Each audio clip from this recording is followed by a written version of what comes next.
Channel और देश के लोग आपसे जानना चाहते हैं कि बिहार के पटना जिला के नौबतपुर क्षेत्र के तरेत मठ स्थान के में 5 दिवसीय धीरेन्द्र शास्त्री का कार्यक्रम होना है। हनुमान कथा का आयोजन होगा 5 दिवसीय। आप इस विषय में क्या कहना चाहेंगे? धीरेन्द्र शास्त्री जी का 5 दिवसीय हनुमान कथा तरेत स्थान में जो संपन्न होने जा रहा है, सबसे पहले तो हम लोगों के लिए भी गौरव की बात है और धीरेन्द्र शास्त्री जी के लिए भी गौरव की बात है कि एक पावन तपस्थली पर उनका कार्यक्रम हो रहा है। और वैसे में हनुमान जी की कथा ये और भी गौरवशाली बात है, क्योंकि इस तपस्थली पर खुद जो है यहाँ पे ऐसे ऐसे संत रहे हैं जिनकी गाथा कहें तो शायद चौबीसों घंटा कहें तो समाप्त नहीं होगा। और वैसे जगह पर हनुमान जी की कथा, चूंकि हनुमान जी भी एक ऐसे भक्त थे कि जो राम के प्रति समर्पित थे, राम काज किन्हीं बिना मोहि कहा विश्राम उनका स्लोगन ही था। तो इस वजह से हम यही कहना चाहेंगे कि बहुत पावन धरती पर पावन कथा हो रहा है, इसमें जितने भी लोग आए सबका कल्याण होगा। अध्यात्म के बारे में क्या कहना चाहेंगे? अध्यात्म तो बहुत विराट चीज है। अध्यात्म शब्द की परिभाषा इतने कम समय में हो नहीं सकता है।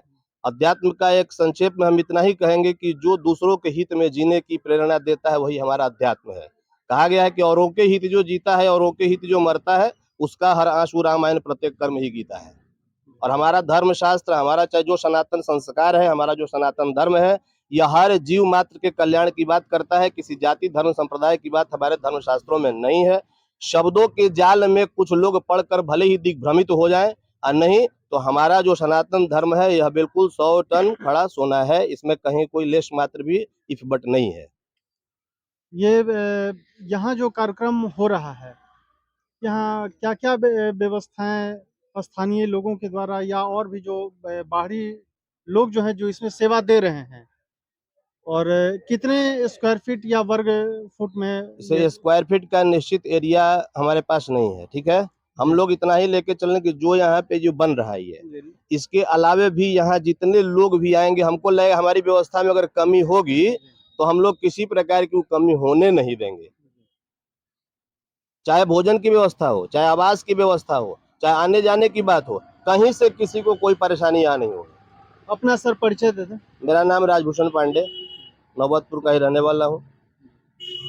चैनल के तरफ से आपको भी शुभकामना है और हम सभी के तरफ से आपको धन्यवाद देना चाहते हैं कि अध्यात्म के लिए बिहार ही नहीं, देश के सभी लोग काफ़ी उत्सुक हैं और क्षेत्र ही नहीं, अन्य प्रदेशों से भी लोग इनके कथा सुनने के लिए व्याकुल हैं, आतुर हैं और सुनने में आ रहा है कि वो लोग आ भी रहे हैं। नेपाल से भी 50,000 आदमी आ रहे हैं। कई एक प्रांत के लोग यहाँ आ रहे हैं। धन्यवाद। लोगों को बताएंगे। अध्यात्म के बारे में आपको पांडे जी विस्तार से बता चुके हैं जी। हम हर आदमी की चेतना, मन, सोच अलग अलग है। हम एक ही चीज कहना चाहेंगे कि जब से तेज प्रताप एक बात वहां बोल दिया कि हम आने नहीं देंगे जी। उसी को सब लोग सुर्खी बना करके और सब लोगों से जब देखते हैं यहाँ तो इसी तरह की बात करते हैं। नहीं, मैं उस लेकिन मैं उस मुद्दे पर क्लियर करना चाहता हूँ कि तेज प्रताप जी को सबसे पहले अपने पिताजी से पूछना चाहिए कि जिस स्थान पर इनका यह कार्यक्रम होने जा रहा है, आप यहाँ से सामने देखेंगे हमारा संस्कृत कॉलेज है, लालू जी का ही इस स्थान से इतना लगाव रहा है कि उन्हीं के फंड से दिया हुआ यह कॉलेज बना हुआ है। आज अपने पूर्व पिताजी से जाकर के पूछें कि इस तरह के कार्यक्रमों में वो कितना रुचि लेते थे। तो ये सब जो भी बोल रहे हैं सब पॉलिटिकली है, जनता को दिग्भ्रमित करना है और उनके इस बात से जनता कहीं दिग्भ्रमित होने वाली नहीं है। सब लोग समझ रहा है कि ऐसा क्यों कहा जा रहा है। इसलिए इस आपके माध्यम से हम अपील करना चाहेंगे कि आप इस तरह की बात बोल करके यहाँ जो कार्यक्रम होने वाला है उसकी दिशा को आप भटका नहीं सकते हैं, क्योंकि यहाँ सब लोग एकदम मन बना चुका है कि हमें इस कार्यक्रम को चाहे जैसे भी हो सफल बनाना है। आप अपना परिचय दें। अखिलेश कुमार आध्यात्मिक व्यक्ति हैं और 5 दिवसीय बाबा का कार्यक्रम होना है 13 मई से 17 मई तक। उस संदर्भ में आप लोगों को क्या कहना चाहते हैं या किस तरह की यहाँ पे व्यवस्था की जा रही है? यहाँ व्यवस्था तो बहुत भव्य होने जा रहा है, जिसका कोई विवरण नहीं है और जो भी यहाँ गेस्ट आ रहे हैं उनके लिए चारों तरफ से रास्ता खुला पड़ा हुआ है। यहाँ जब जहाँ से जो मन करेगा वो आएगा और यहाँ खाने पीने रहने सहने सब चीज का पूर्ण अध्यात्म के बारे में कुछ बताएं। अध्यात्म के बारे में तो बता ही चुके हैं जी। सर। सब लोगों की अलग अलग चेतना है, अलग नहीं, अलग हाँ। मन है, सोच ये है। हनुमान कथा जो होने जा रहा है ये बहुत सराहनीय चीज है जिसका कोई विवरण नहीं किया जा सकता है। आप अपना परिचय दे दें। मेरा अशोक कुमार पांडे नाम हुआ और इस क्षेत्र में हम पूजा पाठ वगैरह सारा कराते हैं। धन्यवाद। और जितनी भी तैयारियां हैं सब लोग लगे हुए हैं अपने अपने जिनको जो जिम्मेवारी मिली है। कहाँ कहाँ से लोग आ रहे हैं? देखिए अभी जो अनुमान है उसमें लोकल तो लोग रहेंगे ही जी। पूरे जिले के जी। उसके अलावे अन्य प्रांतों से लोग आ रहे हैं और यहाँ तक की सूचना है कि नेपाल से भी अपने धर्मावलंबी आ रहे हैं। नेपाल से भी? नेपाल से यानी भी देश छोड़ हाँ विदेश से भी आ रहे विदेश हैं? से भी आ रहे हैं लोग, बड़ी संख्या में आ रहे हैं। और अपना तो यूपी हुआ, बंगाल हुआ या बिहार से तो सब जगह से लोग रहबे करेंगे, इसमें तो कोई दुमत नहीं है। इतनी ख्याति है कि अपने आप लोग आ रहे हैं। यहाँ बहुत लोग तो ये कह रहे हैं कि हमको नौत में जगह दिलाइए, 5 दिन रहेंगे रूम लेकर के। ये माने वातावरण बना हुआ है। ये जो भी कथा सुनेंगे उनके लिए जो पंडाल वगैरह बनाएगा उसका एरिया क्या रखा गया? कितना लगभग लोगों की 3 क्षमता लाख स्क्वायर फीट में अभी जो सूचना है बन रहा है? अब उसके अलावे यदि पंडाल से बाहर में गर्मी का दिन है कोई दिक्कत नहीं है, बाहर में बैठ करके लोग आनंद ले सकते हैं बढ़िया से, बैठने उठने की कोई समस्या नहीं है। आपका यहाँ ये जो पूरा ये आयोजन चलेगा उस दौरान क्या रोल रहता है, क्या रहे आपकी जिम्मेवारी क्या है? हम लोग की अब जिम्मेवारी अभी पूरी तरह मटी नहीं है जी। लेकिन बैठक चल रही है। उन लोगों के साथ बागेश्वर फाउंडेशन के लोग हैं, वो लोग आएंगे, जिसको जो जिम्मेवारी मिलेगा जहाँ वहाँ अपना काम करेगा। एक दिन आए हुए थे अपने IMA के पूर्व अध्यक्ष हैं डॉक्टर अजय कुमार, नाम सुने होंगे आप। जी जी उन्होंने कहा है कि माने मेरे तरफ से मेडिकल की पूरी व्यवस्था रहेगी, उनका स्टाफ रहेगा, 2 एम्बुलेंस रहेंगे, यानी चिकित्सा की भी पूरी व्यवस्था है। खाने पीने के तो है ही, यदि किसी को कुछ होता है तो चिकित्सीय टीम भी हमारे यहाँ भरपूर मात्रा में उपस्थित रहेगी। और उन्होंने कहा है कि इसकी पूरी जिम्मेवारी हम लेंगे। और भी लोकल लोग हैं, डॉक्टर लोग हैं, सब लोगों से संपर्क किया जाए, सब लोग उसमें बैठेंगे दिन प्रतिदिन अपना। क्या नाम हुआ? अखिलेश कुमार नाम हुआ। क्या कुछ सहयोग दे पा रहे हैं आप? यहाँ श्रमदान हम लोग कर रहे हैं और पूरा जैसे कि इलाका ही श्रमदान कर रही है और उसमें कोई दिक्कत नहीं है। जहाँ इतने भव्य जैसे के आयोजन है 3 से 4 लाख 5 लाख जितना भी यहाँ श्रद्धालु लोग आएंगे, यहाँ किसी प्रकार की कोई कमी नहीं है। क्या नाम हुआ? मेरा अशोक कुमार पांडे नाम है। के लोग भी आ रहे हैं और सबसे बड़ी बात है कि हमारे जिले के जितने भी लोग हैं, हमको नहीं लगता कोई घर बाकी रहेगा इस कार्यक्रम में आने से। कई एक प्रांत से यानी बिहार से बाहर से बाहर से भी लोग आ रहे हैं। तो श्रद्धालु लोग आएंगे, उनको कोई तरह की दिक्कत न हो उसके लिए यहाँ के लोग नहीं, यहाँ पे टेंट सिटी टाइप की व्यवस्था भी की जा रही है।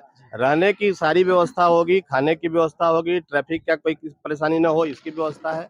कहीं बाहर से कोई भी आएगा उसको किसी प्रकार की कोई परेशानी नहीं होगी। हजारों की संख्या में हमारे वॉलंटियर हर जगह मौजूद रहेंगे और सारे वॉलंटियर बिल्कुल समर्पित भाव से, वो श्रद्धा से, स्व प्रेरणा से वो जुड़े हुए हैं।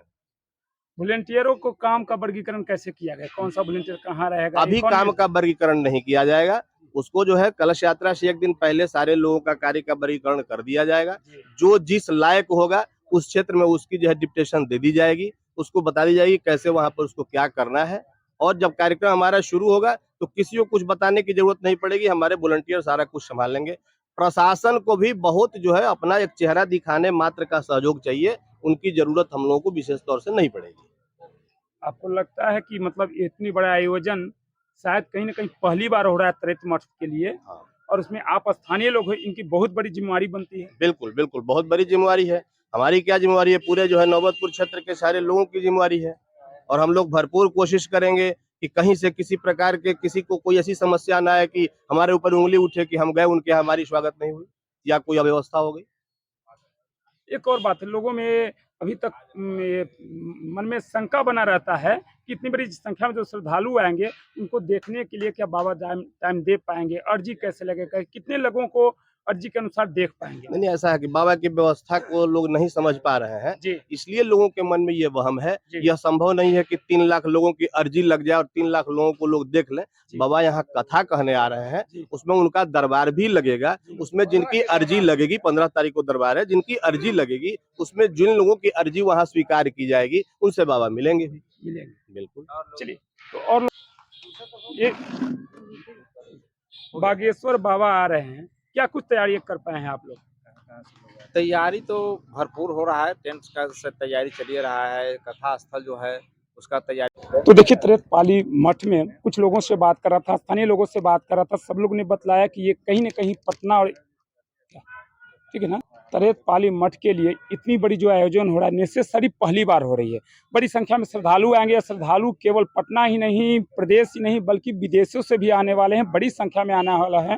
और उन लोगों को यहाँ आने पर किसी तरह की कोई परेशानी न हो, इसके लिए इस क्षेत्र के लोग, यानी ये त्रेत मठ के चौहद्दी में जितने भी गांव वाले हैं, स्थानीय लोग हैं, पूरी तरह से मुस्तैद हैं कि हमारे प्रांगण में, पवित्र प्रांगण में जो लोग आने वाले हैं उनको हम लोग से कहीं ना किसी तरह से परेशानी ना हो। बहरहाल खबर में इतना ही देखना है कि बाबा के आने पर क्या कुछ मुस्तैदी। आपने देखा ही है कि लोगों ने क्या कहा है अध्यात्म के बारे में। अध्यात्म की गहराई को कोई माप नहीं सकता है, ये सत्य है। और जिसकी जहाँ तक तरीके से, अनुशासित तरीके से अपने काम को करेंगे तो वही अध्यात्म है। और ये वही त्रेत मठ है जो वर्षों से, शायद बहुत लोगों को याद भी नहीं होगा कि यह कितने वर्षों पुरानी यह मठ है। और यहाँ यह जो पवित्र धरती है नौबतपुर की, और यहाँ पे बागेश्वर बाबा का 5 दिवसीय कार्यक्रम होना है। 13 तारीख से 17 तारीख तक इनका कार्यक्रम होना है। इसमें दिव्य दर्शन भी होंगे, आएंगे भी, इनके कथा को सुनेंगे और अर्जी भी लगाएंगे। अब देखते हैं अर्जी किनकी किनकी लगती है। और यह जो तैयारी हो रही है, आप देख सकते हैं कि पंडाल का जो तैयारी है वो किस लेवल पे है और युद्ध स्तर पे काम हो रहा है। और लोग भी लगे हुए हैं, यहाँ के स्थानीय और बाहरी लोग भी सेवा दे रहे हैं। क्या आप पहले अपना परिचय दे दें? रवि कुमार नाम हुआ। बाबा आ रहे हैं बिहार में पहली बार, और खास करके इस पवित्र धरती पर, तो कैसा लग रहा है आप? बहुत अच्छा लग रहा है, मन गदगद हो गया है। सौभाग्य की बात है कि हमारे बिहार राज्य क्षेत्र में और त्रेतपाली गांव में आ रहे हैं। इससे सौभाग्य की बात क्या हो सकती है?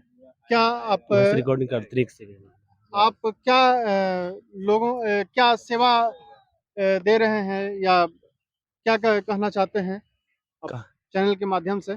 कहना यही चाह रहे हैं कि यहाँ के ग्रामीण लोग भी बहुत सपोर्ट कर रहे हैं। बाबा के आने में खुशी में पूरा तैयारियां चल रही है और बहुत सारे सब लोग क्या पंडाल। यह जो तैयारी हो रही है, क्या यह 13 तारीख के पूर्व यह पूरी तैयारी हो जाएगी? बिल्कुल 13 तारीख को पूर्णतः तैयारी हो जाएगी ये। और 14 तारीख को बाबा हमारे आएंगे, तो 14 तारीख से 13 से ही स्टार्टिंग है। तो 13 तारीख से ही 12 तारीख के जलभरी है और पूर्णतः बाबा यहाँ से कथा हनुमान अपना श्रवण कर सकते हैं। हाँ, धन्यवाद। इन्होंने कहा कि 12 तारीख को जलभरी और 13 तारीख से बागेश्वर बाबा कथा का श्रवण करेंगे, हनुमान कथा का। और उनके श्रीमुख से यहाँ के स्थानीय, देश प्रदेश और जो जहाँ हैं, सोशल मीडिया के माध्यम से या जो भी हो, या यहाँ जो आएंगे उनको देखने, सुनने, जानने, वो सभी काफ़ी व्याकुल हैं, आतुर हैं जानने को कि हम भी बाबा का श्रीमुख से उनका कथा को सुनेंगे। और देखिए ये कितनी विशाल भव्य पंडाल बनाया जा रहा है। और इधर भी है और उधर पार्किंग की व्यवस्था है, खाने की व्यवस्था है। और यहाँ जो भी लोग हैं, चिकित्सीय भी व्यवस्था की जा रही, चिकित्सीय व्यवस्था होगी। जिसको भी किसी तरह की कोई अगर समस्या होगी स्वास्थ्य से संबंधित, उससे भी रिलेटेड यहाँ व्यवस्था की गई है और कहीं भी किसी को कोई समस्या नहीं होगी। धन्यवाद। मैं दीपक, आई भारत न्यूज से।